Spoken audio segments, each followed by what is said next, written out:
പാഠം വായിക്കാം.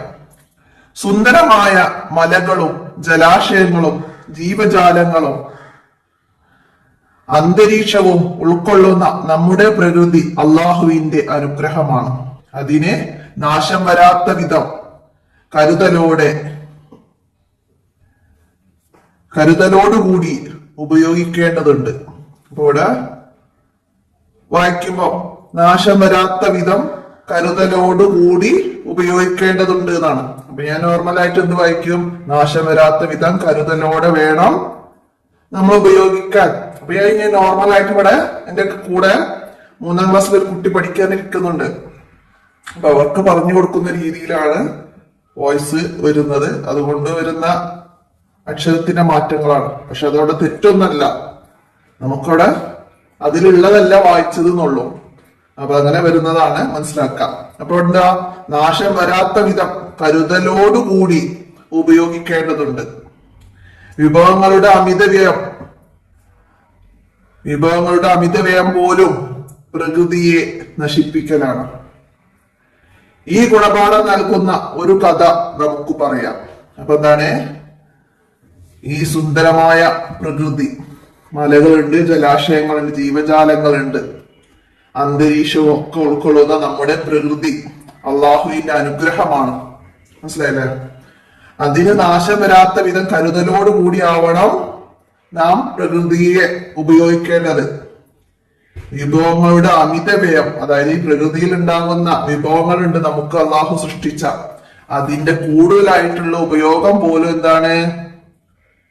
പ്രകൃതിയെ നശിപ്പിക്കലാണ്. അതായത് പ്രകൃതിയിലുള്ള, ഞാൻ ഉദാഹരണം പറഞ്ഞുതരാം. പ്രകൃതിയിലുള്ളതാണ് എന്ത്? വെള്ളം. ആ വെള്ളം നമ്മൾ ദുരുപയോഗം ചെയ്യാൻ പാടില്ല. അത് നമ്മള് പ്രകൃതിയെ നശിപ്പിക്കലാണ്. മനസ്സിലാക്കുക. നമുക്ക് വെള്ളം ഇല്ലാത്ത അവസ്ഥയിലേക്ക് നാം എത്തിക്കും. അതാണ് ഈ വെള്ളത്തിന്റെ ദുരുപയോഗം മൂലം നമുക്ക് വരുന്നത്. അപ്പൊ അതൊക്കെയാണ് മനസ്സിലാക്കേണ്ടത്. ഈ ഗുണപാഠം നൽകുന്ന ഒരു കഥ നമുക്ക് പറയാമെന്ന് പറഞ്ഞു. നമുക്ക് ആ കഥ നോക്കാം. എന്താണ്? ഒരിക്കൽ സഅദ് റളിയല്ലാഹു അൻഹു വുളൂ ചെയ്തു കൊണ്ടിരിക്കെ പുണ്യ നബി സല്ലല്ലാഹു അലൈഹി വസല്ലം അതുവഴി കടന്നു വന്നു. ആവശ്യത്തിൽ കൂടുതൽ വെള്ളം ഉപയോഗിച്ചാണ് സഅദ് റളിയല്ലാഹു അൻഹു വുളൂ ചെയ്യുന്നത്. ഞാനിപ്പോ നോർമലായിട്ട് ഇപ്പൊ വായിക്കുന്നുള്ളൂ. വെള്ളത്തെ കുറിച്ചാണ് പറയുന്നത് എന്നുള്ളത് ഇവിടെ എത്തിയപ്പോഴാണ് എനിക്ക് മനസ്സിലായത്. അപ്പൊ അതാണ് നമ്മൾ മനസ്സിലാക്കേണ്ടത്. ഞാൻ വായിച്ചിട്ടില്ല പാഠം. ഇപ്പൊ നമുക്ക് വീഡിയോ എടുക്കുമ്പോഴാണ് ഞാൻ ബാക്കി വായിക്കുന്നത് തന്നെ. അപ്പൊ മനസ്സിലാക്കാം.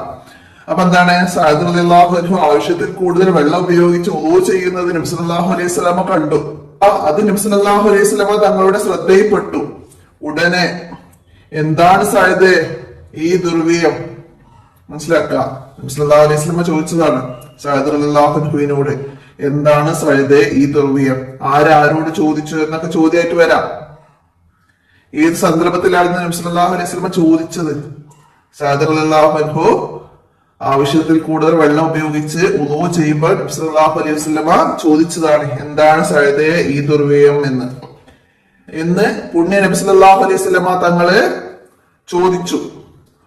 വുളൂയിലും ദുർവ്യയമുണ്ടോ എന്ന് അത്ഭുതത്തോടെ ചോദിച്ച സഅദ് റളിയല്ലാഹു അൻഹുവിന് നബി സല്ലല്ലാഹു അലൈഹി വസല്ലം നൽകിയ മറുപടി, വുളൂ ചെയ്യുന്നതിലും കൂടുതൽ വെള്ളം ഉപയോഗിച്ച് വുളൂ ചെയ്യുന്നതും ദുർവ്യയമാണോ എന്നാണ് ഇവിടെ സഅദ് റളിയല്ലാഹു അൻഹു നബി സല്ലല്ലാഹു അലൈഹി വസല്ലമയോട് ചോദിച്ചത്. അപ്പോ നബി സല്ലല്ലാഹു അലൈഹി വസല്ലം എന്താ മറുപടി നൽകിയത്? അതെ, നീ ഒഴുക്കുന്ന നദിയിലാണെങ്കിൽ പോലും എന്നായിരുന്നു. അതെ, നീ ഒഴുക്കുന്ന നദിയിലാണെങ്കിൽ പോലും എന്നായിരുന്നു നബി സല്ലല്ലാഹു അലൈഹി വസല്ലം മറുപടി നൽകിയത്. ആവശ്യത്തിൽ കൂടുതൽ വെള്ളം ഉപയോഗിക്കരുത് എന്ന് പുണ്യ നബി സല്ലല്ലാഹു അലൈഹി വസല്ലം തങ്ങള് പഠിപ്പിച്ചു കൊടുത്തു. അതായത് നദി ഒഴുകുകയാണെങ്കിൽ അതിന് ജലത്തിന് പരിധി ഉണ്ടാവില്ല. എന്നാല് ആ നദി ഒഴുക്കുന്നതാണെങ്കിലും നമ്മൾ എന്ത് കരുതണം എന്നാണ് ഇവിടെ പറയുന്നത്? നമ്മള് ആവശ്യത്തിൽ കൂടുതൽ ഒഴുക്കരുത് എന്നാണ് ഇവിടുന്ന് നബി സല്ലല്ലാഹു അലൈഹി വസല്ലം സഅദ് റളിയല്ലാഹു അൻഹുവിന് പറഞ്ഞു കൊടുക്കുന്നത്. അതായത് നീ ഒഴുക്കുന്ന നദിയാണെങ്കിലും പോലും അതില് ഒരു കരുതൽ വേണം.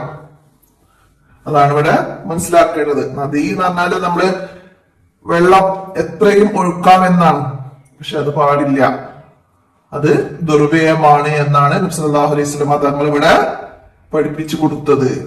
ആവശ്യത്തിൽ കൂടുതൽ വെള്ളം ഉപയോഗിക്കരുത് അത് എന്ന് പുണ്യ നബി സല്ലല്ലാഹു അലൈഹി വസല്ലം തങ്ങൾ പഠിപ്പിച്ചു കൊടുത്തു. മനസ്സിലാക്കാം. അപ്പൊ ഇവിടെ പ്രകൃതിയെ സംരക്ഷിക്കുന്നതിനെ കുറിച്ചാണ് നമ്മൾ മനസ്സിലാക്കിയത്. അപ്പൊ പ്രകൃതിയെ എങ്ങനെ സംരക്ഷിക്കാം? അപ്പൊ ഇവിടെ വെള്ളത്തിന്റെ ഉപയോഗത്തെ കുറിച്ചാണ് പറഞ്ഞത്. ബാക്കി എന്തൊക്കെ കാര്യങ്ങൾ ചെയ്താണ് നമുക്ക് പ്രകൃതിയെ സംരക്ഷിക്കാൻ കഴിയുന്നത് എന്നാണ് ഇവിടെ മനസ്സിലാക്കേണ്ടത്. എന്താണ്? സഹജീവികളെ സംരക്ഷിക്കുക.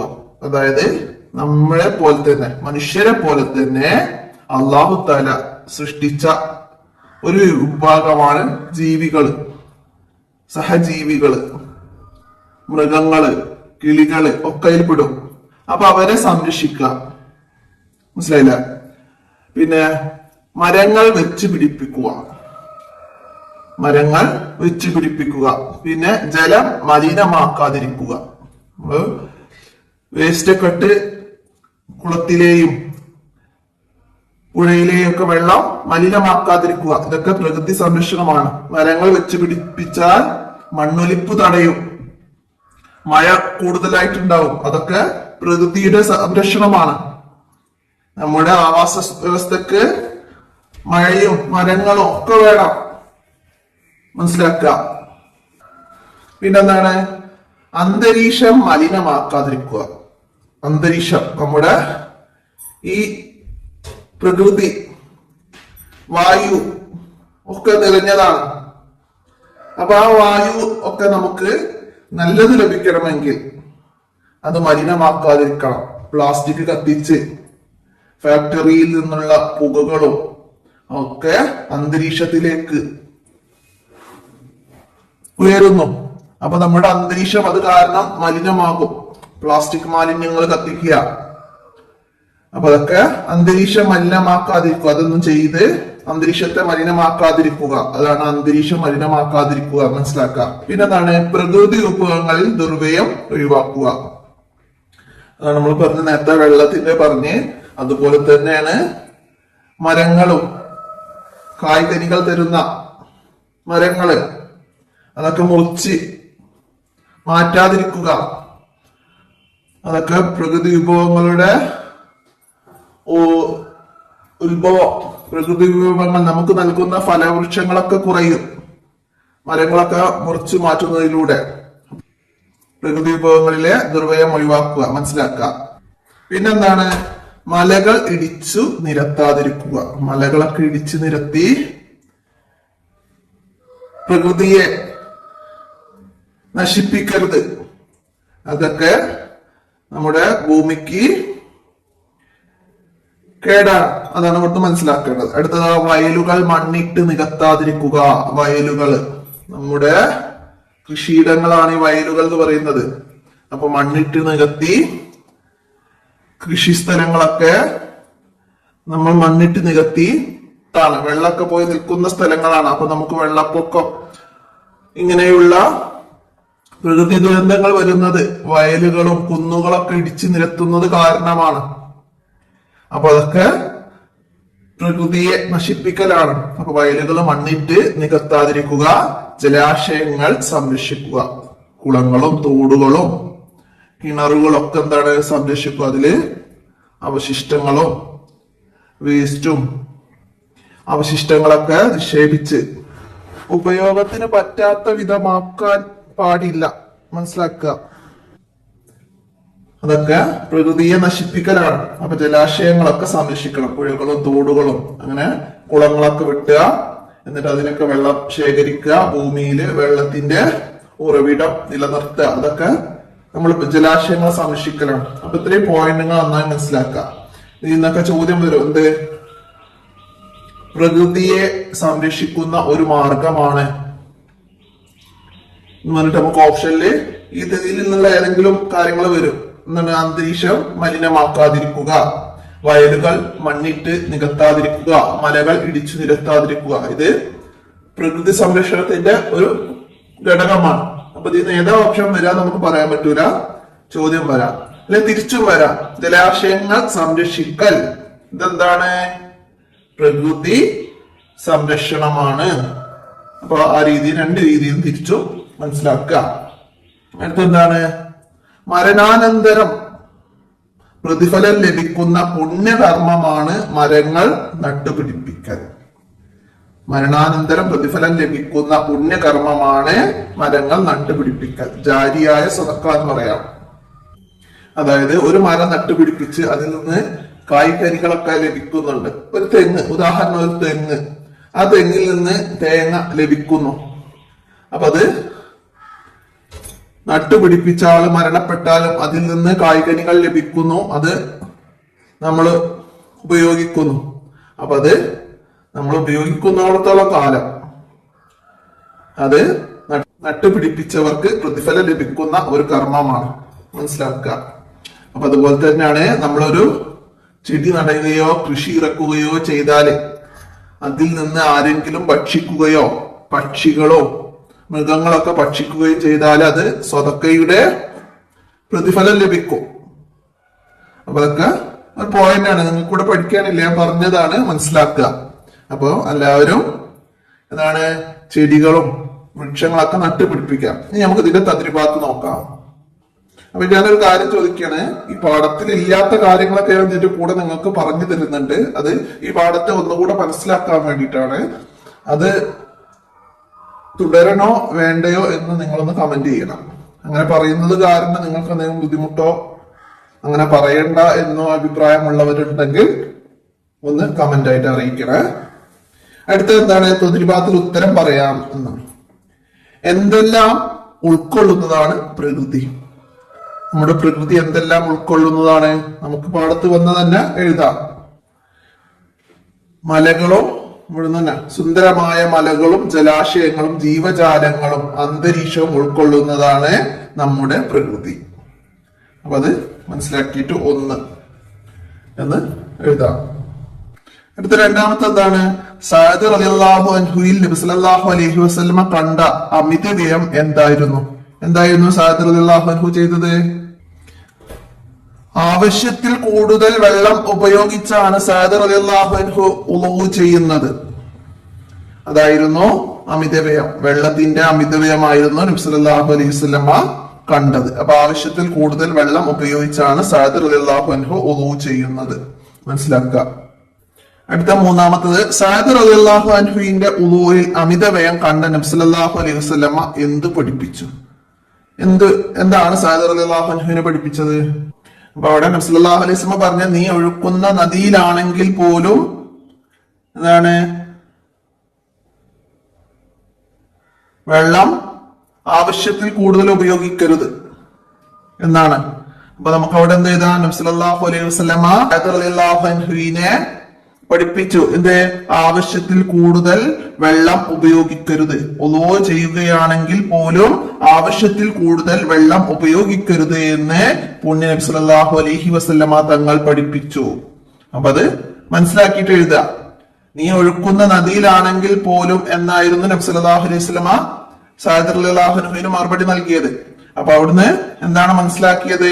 ആവശ്യത്തിൽ കൂടുതൽ വെള്ളം ഉപയോഗിക്കരുത് ഉളൂയിലാണെങ്കിൽ പോലും എന്ന് നബി സല്ലല്ലാഹു അലൈഹി വസല്ലമ തങ്ങളെ സഅദ് റളിയല്ലാഹു അൻഹുവിന് പഠിപ്പിച്ചു കൊടുത്തു.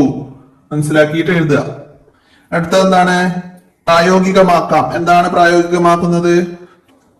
ചൂടുകാലങ്ങളിൽ വീട്ടുവളപ്പിൽ പറവകൾക്ക് തണ്ണീർ കുടം ഒരുക്കാം. അതായത് നമ്മൾ ചൂടുകാലാകുമ്പോ വീടിന്റെ വളപ്പില് പറവകൾ, അതായത് പക്ഷികൾക്കും മൃഗങ്ങൾ ജീവജാലങ്ങൾക്കും എല്ലാം എന്ത്? തണ്ണീർ കുടം, അതായത് വെള്ളം വെച്ചു കൊടുക്കുക ഒരു പാത്രത്തിൽ, അതിനാണ് തണ്ണീർ കുടം എന്ന് പറയുന്നത്. അത് ഒരുക്കാമെന്ന്. അപ്പൊ പ്രായോഗികമാക്കാൻ നമ്മൾ ജീവിതത്തിൽ നമ്മള് ശീലമാക്കുക. പിന്നെന്താണ്? സർവ്വലോകങ്ങൾക്കും കരുണയായി വന്ന പുണ്യ നബി സല്ലല്ലാഹു അലൈഹി വസല്ലമയുടെ ജന്മമാസത്തിൽ ഒരു വൃക്ഷത്തൈ നട്ടുപിടിപ്പിക്കുക. റബീഉൽ അവ്വൽ വരുമ്പോഴേ ഒരു വൃക്ഷം, ഏതെങ്കിലും ഒരു വൃക്ഷത്തിന്റെ തൈ നട്ടുപിടിപ്പിക്കാൻ. അപ്പൊ അത് പ്രായോഗികമാക്കാം. അപ്പൊ അത് മനസ്സിലാക്കാം. പിന്നെ ഉസ്താദിനോട് ചോദിക്കാം. എന്താണ്? അന്തരീക്ഷ സംരക്ഷണത്തിന് നമുക്ക് എന്തെല്ലാം ചെയ്യാൻ കഴിയും? നമ്മൾ നേരത്തെ പറഞ്ഞിരുന്നു എന്തൊക്കെ ചെയ്യാൻ കഴിയും. നമ്മുടെ അന്തരീക്ഷ സംരക്ഷണത്തിന് നമുക്ക് എന്തൊക്കെ ചെയ്യാൻ കഴിയും? ഫാക്ടറിയിൽ നിന്ന് ഉയരുന്ന പുക, പ്ലാസ്റ്റിക് കത്തിക്കുന്ന പുക, അസംസ്കൃത വസ്തുക്കൾ എന്നിവയുടെ ഉപയോഗം, ഇതൊക്കെ നമുക്ക് അന്തരീക്ഷ സംരക്ഷണത്തിന് ഒഴിവാക്കേണ്ടതുണ്ട്. അപ്പൊ അത്രയും കാര്യങ്ങള് ഒക്കെ എല്ലാവരും ശ്രദ്ധിക്കുക. പിന്നെന്താണ്, ജലസംരക്ഷണത്തിന് നമുക്ക് എന്തെല്ലാം ചെയ്യാൻ കഴിയുന്നതാണ്. ജലസംരക്ഷണത്തിന് കുന്നുകളും പുഴകളും തോടുകളും മലിനമാക്കരുത്, അവ നശിപ്പിക്കുകയും ചെയ്യരുത്. വയലുകൾ മണ്ണിട്ട് നികത്തരുത്. മണ്ണും വെള്ളവും വായുവും പ്രകൃതിയിലെ അടിസ്ഥാന ഘടകങ്ങളാണ്. നാം താമസിക്കുന്ന പരിസരമാണ് നമ്മുടെ പരിസ്ഥിതി.